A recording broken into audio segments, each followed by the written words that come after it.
जैसा कि हम लोग देख रहे हैं सिविक्स के विषय सिविक्स देख रहे हैं। सिविक्स विषय में कल हमने ये देख लिया था कि भारत के संविधान का परिभाषा क्या क्या होता है। ठीक है, भारत के संविधान का परिभाषा मुख्य रूप से ये था कि वैसी दस्तावेज या वैसी पुस्तक जो हमारे देश को संचालित करने के लिए नियम कानून की व्यवस्था करता है या उसमें लिखित है या वर्णित है, उसे भारत का संविधान कहते हैं। अच्छा, उसके बाद हम लोगों ने यह देखा था कि भारत के संविधान में दो चीजें जो है, भारत के संविधान बोले या किसी भी देश का संविधान बोले, ठीक है, संविधान का देखिए, संविधान का अर्थ ये हो गया कि वो भारतीय का संविधान तो नहीं ना है, खाली भारतीय देश तो नहीं ना है, पूरा विश्व है और सभी देशों में एक संविधान की व्यवस्था किया गया है। ठीक है, लेकिन हमारा देश के संविधान जो है, भारत के जो संविधान है, लिखित रूप से वो है और वो बहुत बड़ा है हमारे देश का संविधान। बात समझ में आया?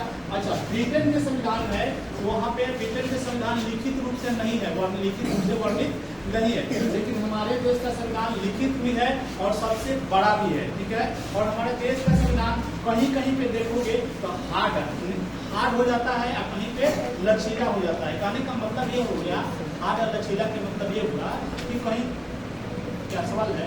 नहीं सर, नहीं। कहीं कहीं पे मतलब किसी को कानून सजा देना होता है तो हार्ड सजा दे, जरूरत है के अनुसार से हार्ड सजा मिल गया और किसी के लिए मतलब नॉर्मल सजा हो गया, तो दोनों है। ठीक है, उसके बाद हम लोग देखा था कि राजतंत्र क्या है और लोकतंत्र क्या है। तो राजतंत्र हमने ये देखा था कि वैसी व्यवस्था जिसमें उसके शासन सत्ता जो है वहाँ के राजा के द्वारा चलता है। किसके द्वारा?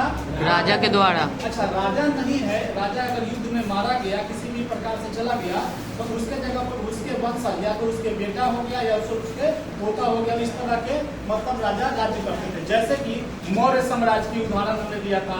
मौर्य साम्राज्य में सबसे पहले जो है मौर्य साम्राज्य का जो है स्थापना चंद्रगुप्त मौर्य ने किया था। ठीक है, कौन क्या था? चंद्रगुप्त मौर्य। चंद्रगुप्त मौर्य जो है जब चंद्रगुप्त मौर्य के मृत्यु श्रवणबेलगोला में कर्नाटक में जाके श्रवणबेलगोला में हो गया था, तो उसके बाद जो है धीरे धीरे उसके बाद जो है चंद्रगुप्त मौर्य जब के मृत्यु हो गया तो बिंदुसार आया। ठीक है, कौन आया? बिंदुसार। फिर बिंदुसार के मृत्यु होने के बाद सम्राट अशोक आया। सम्राट अशोक जो है बिहार का शासक थे और इतना पावरफुल शासक थे सम्राट अशोक कि यहाँ से लेकर पूरा जो है पाकिस्तान, अफगानिस्तान अभी वर्तमान में है ना, वहाँ तक भारत के सीमा झंडा लहराता था कि वहाँ तक हम लोग का देश था। आज वह देश में पाकिस्तान में बढ़ गया है, अफगानिस्तान में बढ़ गया है। लेकिन जब सम्राट अशोक के शासन व्यवस्था था यहाँ पे, तो कहा जाता है कि कटक से लेकर अटक तक, ठीक है, कटक इधर पड़ता है उड़ीसा में, तो कटक से लेकर अटक तक उनकी ध्वज जो है फहराता था। इतना शक्तिशाली शासक थे सम्राट अशोक।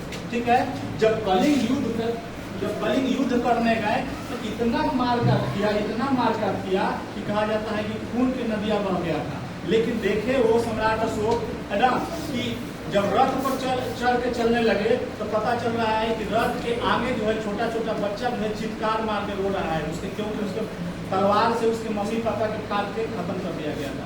तो सम्राट अशोक देखे कि इस तरीका के क्रूरता बहुत खराब है, तो उनका हृदय परिवर्तन हो गया, मन बदल गया कि नहीं, इतना मारकाट करना नहीं है। तो वो तलवार जब छोड़ दिए तो पूरा अहिंसा के रंग में रंगे, मतलब छोड़ दिए, युद्ध करना ही छोड़ दिए। तो वैसे शासक सम्राट मतलब रहे हैं। ठीक है, उसी तरह से नेपाल था। नेपाल में 1990 से पहले जो है राजतंत्र होता था, मतलब वहाँ राजा राज्य करता था, लेकिन धीरे धीरे वहाँ पे बदल गया। अब जो है लोकतंत्र का दौर आया। किसका दौर आया? लोकतंत्र का। लोकतंत्र वैसी व्यवस्था है जिसमें जो है वहाँ के शासक का चुनाव जनता के द्वारा होता है, वोट के माध्यम से। वोट देते हैं हम लोग, है ना, मतदान, जिसका उम्र 18 वर्ष हो जाता है उसको वोट देने का अधिकार हो जाता है। अच्छा, जिसका उम्र 18 वर्ष हो गया उसे वोट देने का अधिकार है तो वोटर ID कार्ड बनाकर उसको वोट देना चाहिए। ठीक है, तो इसके माध्यम से राजतंत्र का चुनाव हुआ। अब हम लोग देख रहे हैं कि भारतीय संविधान का मुख्य लक्षण क्या क्या है, कि भारत के संविधान में क्या क्या चीज ऐसा उसमें लिखा हुआ है जो हमारे काम का है और जो हमारे काम का है और कितना अच्छा चीज है। तो चलिए यहाँ पर हम लोग देखते हैं। ठीक है, यहाँ पर जूम करना। ठीक है, भारतीय संविधान का मूल मुख्य लक्षण। तो देखिए संघवाद, पहला क्या है? संघवाद, ठीक है। संघवाद क्या है उसके बारे में विशेष चर्चा हम लोग करेंगे, ठीक है। उसके बाद संसदीय शासन पद्धति, क्या है? संसदीय शासन पद्धति, इसके बारे में हम लोग देखेंगे। फिर शक्ति का बंटवारा, क्या है? शक्ति का बंटवारा। फिर उसके बाद है चौथा है मौलिक अधिकार, है ना। जनता के लिए सबसे जो है उपयोगी यही चीज है मौलिक अधिकार। बात समझ में आया?